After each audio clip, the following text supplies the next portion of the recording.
உயிரோட நம்ம தான் ட்ரினிட்டினுடைய அடையாளம். ஆவி, ஆத்ம, சரீரம். உனக்குள்ள ஆவி இல்லைன்னு சொல்லு, ட்ரினிட்டி இல்லைன்னு நான் சொல்றேன். ஆவி, ஆத்ம, சரீரத்தை ஏத்துக்கிறல, மூணா நீ இருக்கிறல்ல, தனித்தனியா செயல்படும்.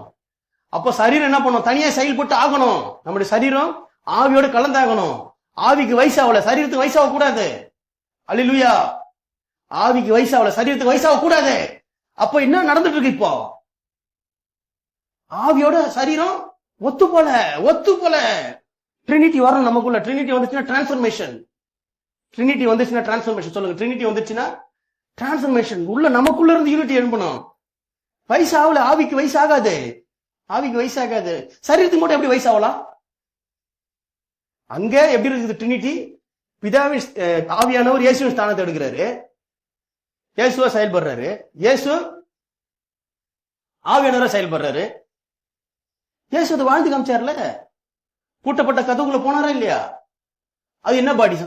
மாம்சமும் ரத்தம் உள்ள பாடியா? டிரான்ஸ்ஃபார்ம்டு பாடியா? அது ஆவியானவர் ஸ்தானத்தை எடுக்கிறாரு, ஆவியினுடைய டிரான்ஸ்ஃபர்மேஷன் எடுக்கிறாரு. பாடி ஆவியா மாறுது.